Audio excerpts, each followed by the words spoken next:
Hello everyone, and welcome to the 54th episode of Analyzing Evil, featuring our patron pick for the month of November, Tommy DeVito from Goodfellas, and his real-world inspiration, Tommy DeSimone.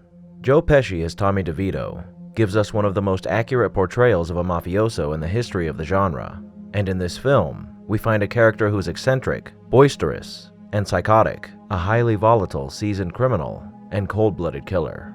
However, this is a rare case of a real-world individual exceeding the evil of his fictitious counterpart, as although Tommy DeSimone wasn't very well known outside of the mob until the release of Wise Guy and Goodfellas, to those in the know, he was one of the most notorious and unhinged mafia hitmen of his time, a man who was known for his murderous outbursts and his sick enjoyment of his craft, a standout murderer in an organization of brutal killers, one who likely committed far more crimes than his cinema counterpart. Though the character Tommy DeSimone inspired was given a different name, the personality of Tommy DeVito is so true to the real Tommy that we'll be examining both as if they were the same person in this video.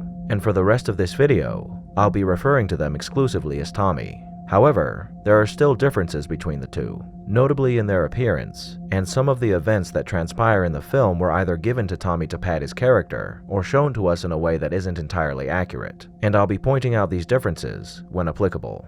Also, it's worth noting that much of what we know about Tommy comes from the testimony of Henry Hill, which was given to us in the novel Wise Guy by Nicholas Pileggi, which Goodfellas is based on, and there are people out there who will tell you that portions of Henry's story aren't entirely accurate. Regardless, we're going to cover the information that Henry gave us, as whether everything we're given is entirely true or not. It's the most extensive account of Tommy's life that we have, and it's generally thought that the information he provided regarding Tommy is more or less factual.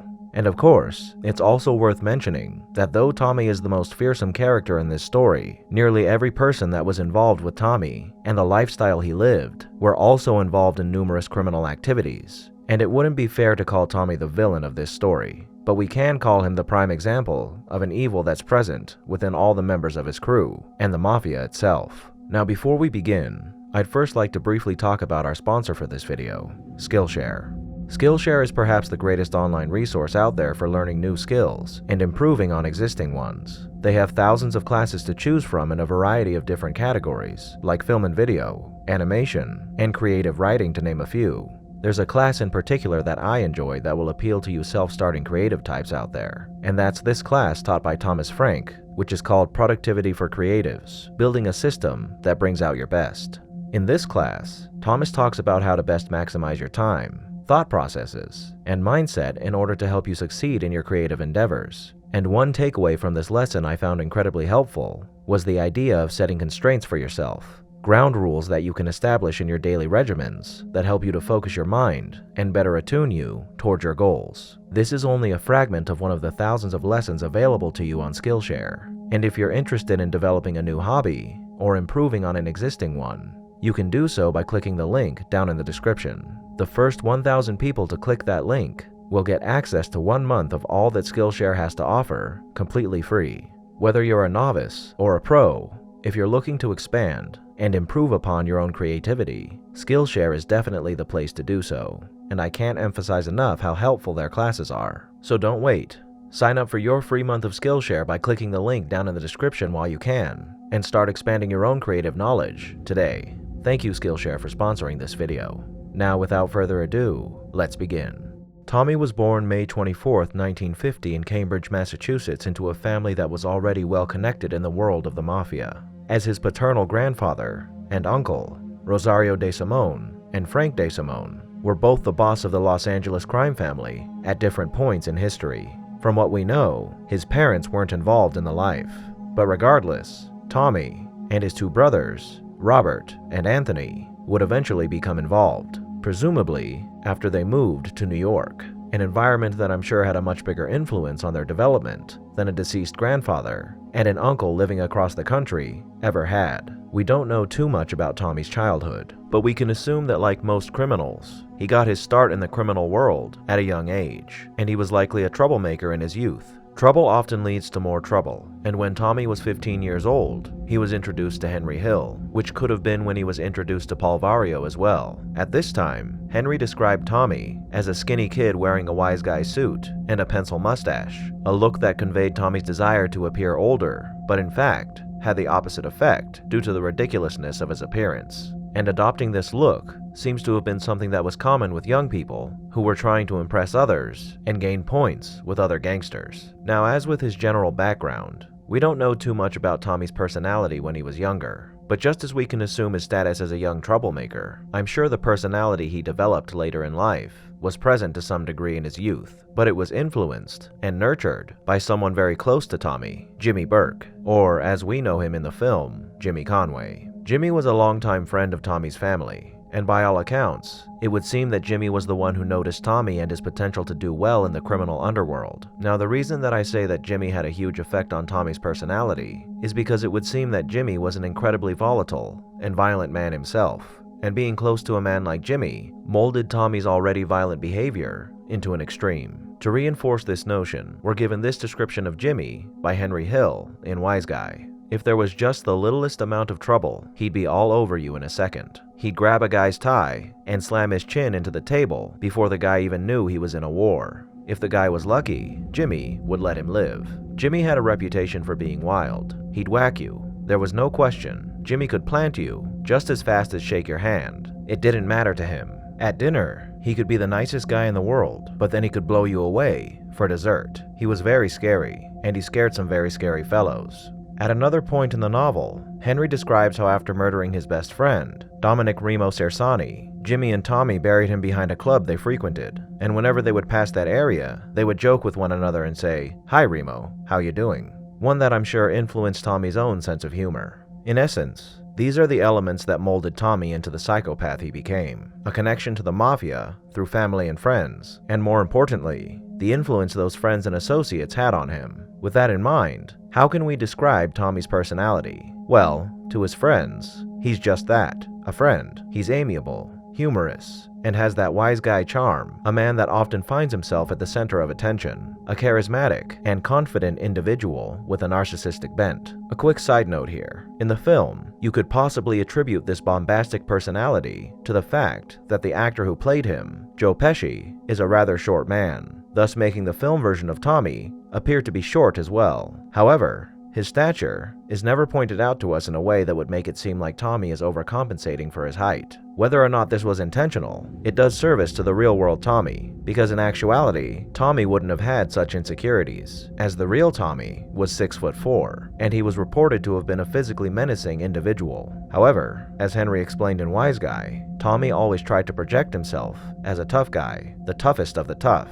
And part of the reason for that was because his brother had ratted out some people years earlier, and Tommy, in an effort to prove himself, tried to bolster his persona in order to stave off any would-be assassins to his character. And this insecurity within Tommy was a big reason why he was so offended when anyone attempted to criticize or demean him in any way. Tommy may have been a fun guy to be around when he was with his friends, but just as with Jimmy Burke, a friend could become nothing to Tommy at the drop of a dime. And like a lot of other members of the mafia, behind his magnanimous and comradely personality lay a touchy, paranoid, and insecure man. A man who couldn't stand to have his ego damaged in any way whatsoever. And his answer to any sort of disrespect, real or perceived, was always violence. And anybody who crossed Tommy was lucky if they made it out with only a gunshot wound. Now, the thing about Tommy is that violence wasn't just a result of a short temper ignited by jabs and slights. Violence was a full-time hobby, a way of life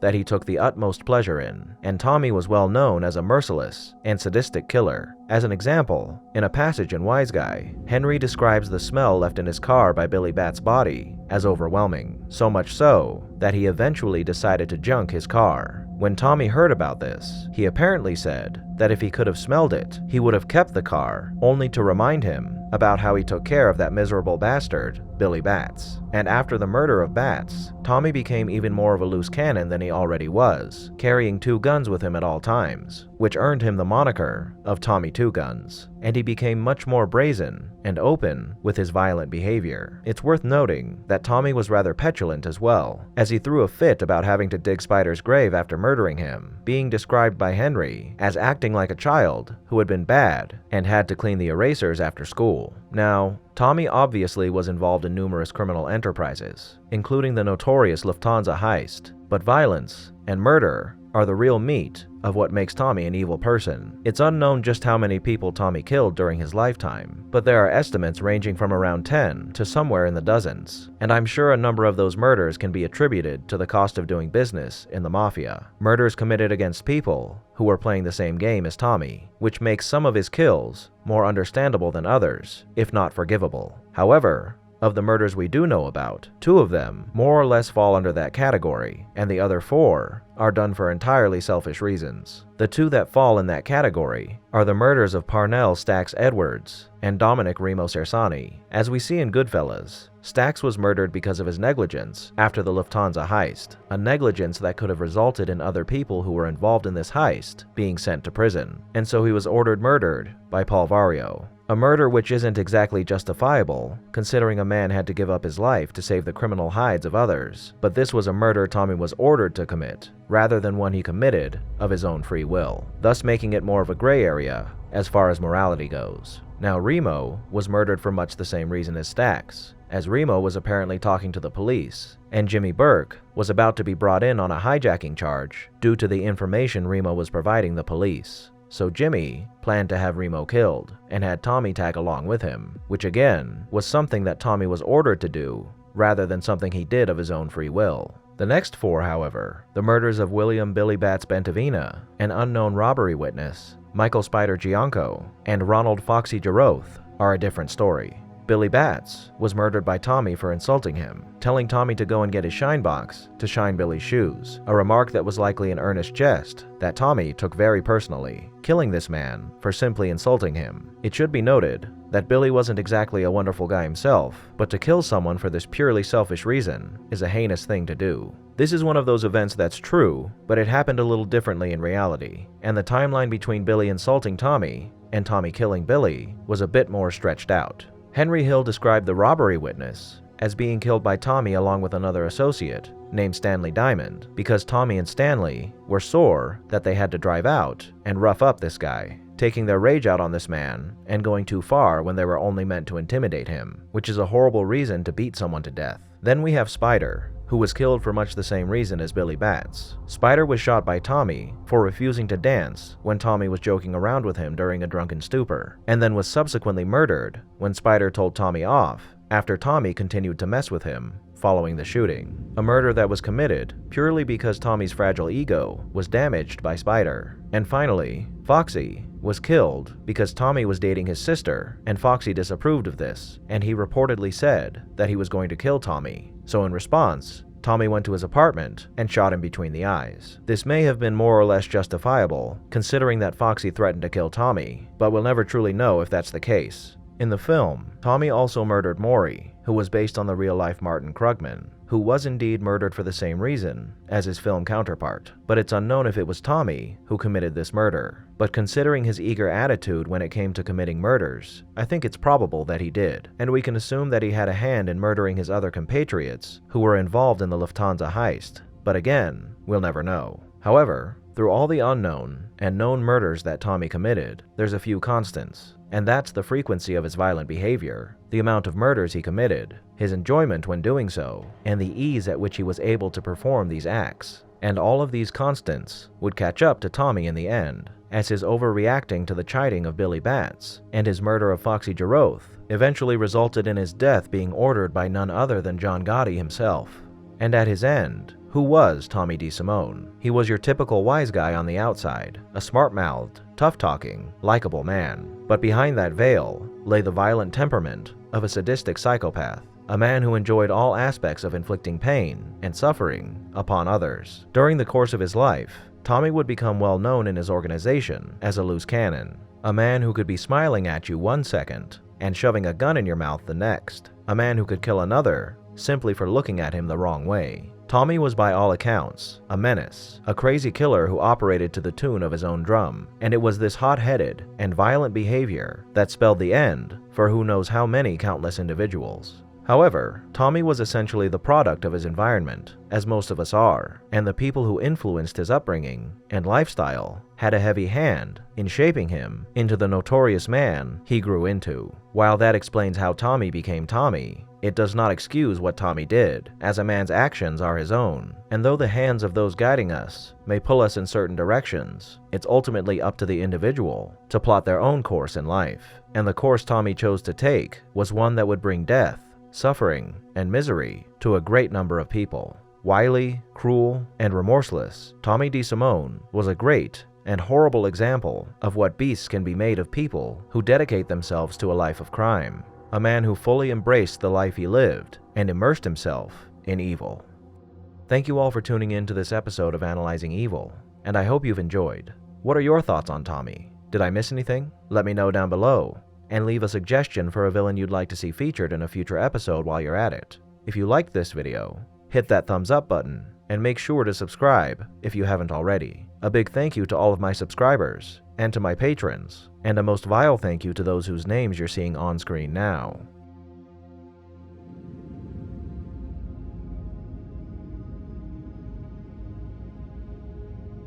Join the channel's Discord server and Reddit to interact with myself and the community, and follow me on the social media platforms listed below to keep up with the channel. As always, thanks for watching, and I'll be seeing you soon.